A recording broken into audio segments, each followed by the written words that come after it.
Assalamualaikum warahmatullahi wabarakatuh. Sebelumnya perkenalkan, nama saya Husnul Khotimah Hasan dengan NIM 20600121022. Pada kesempatan kali ini, di video kali ini saya akan menjelaskan tentang ontologi, epistemologi, dan aksiologi.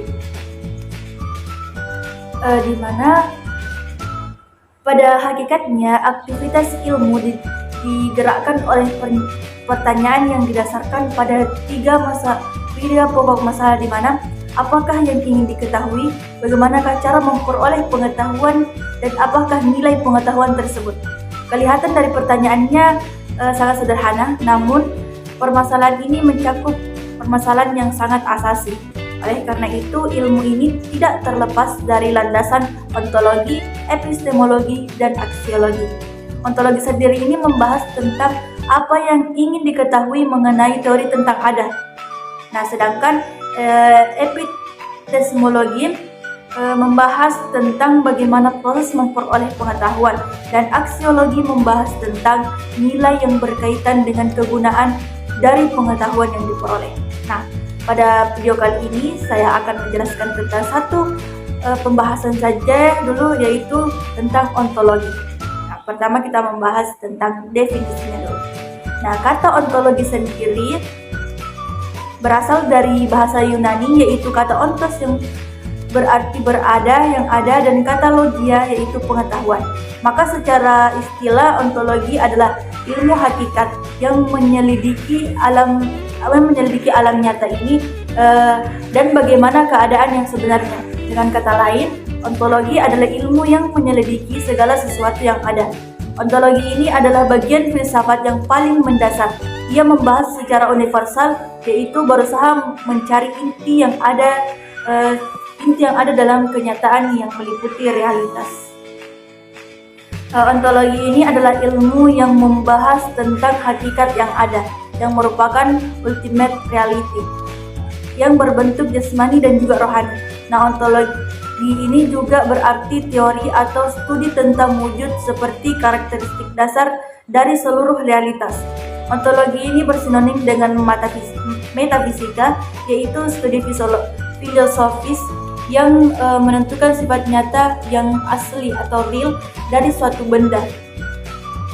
Menurut Surya Sumatri, ontologi ini membahas tentang apa yang ingin diketahui, seberapa jauh kita ingin tahu, atau dengan kata lain, suatu pengkajian mengenai teori tentang ada. Nah, dalam ontologis ini akan menjawab pertanyaan-pertanyaan, yaitu yang pertama, apakah objek ilmu yang akan ditelaah? Kemudian, bagaimana wujud hakiki tentang objek tersebut? Dan yang terakhir, bagaimana hubungan antara objek tersebut dengan daya tangkap manusia, seperti berpikir, merasa, dan mengindra, yang akan menumbuhkan sebuah pengetahuan. Dalam pemahaman ontologi sendiri dapat dikemukakan pandangan-pandangan pokok pemikiran, antara lain yang pertama itu monisme. Nah, paham ini menganggap bahwa hakikat yang berasal dari seluruh kenyataan itu hanya ada satu saja, tidak mungkin ada dua, baik itu yang asalnya berupa materi ataupun non-materi. Yang kedua, dualisme. Aliran ini berpendapat bahwa benda ini terdiri dari dua macam hakikat sebagai asal sumbernya, yaitu hakikat materi dan juga hakikat rohani.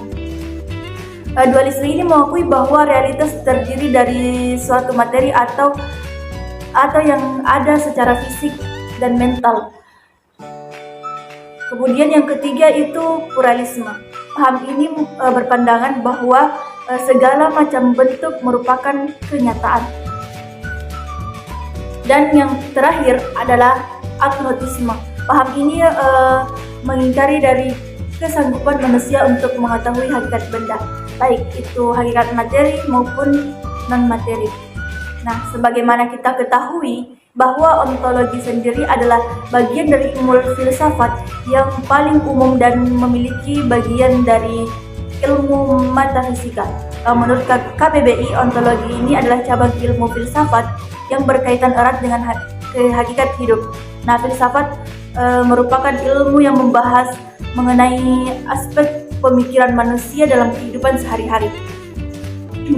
Beberapa contoh ontologi dalam kehidupan sehari-hari yaitu misalnya ontologi rumah. Nah, rumah ini memiliki berbagai macam jenis atau model, mulai dari minimalis hingga modern, termasuk rumah yang kita tempati sejak zaman dulu, terdiri dari di atas tanah yang berbentuk dengan model tertentu. Kenyataannya, ketika kita melihat sebuah hal yang bentuknya rumah, kita akan selalu mengenali bahwa itu adalah rumah, meski ada banyak bentuk dan juga model-model rumah. Mungkin itu saja yang dapat saya jelaskan tentang ontologi, dan saya akhiri dengan ucapan Assalamualaikum warahmatullahi wabarakatuh.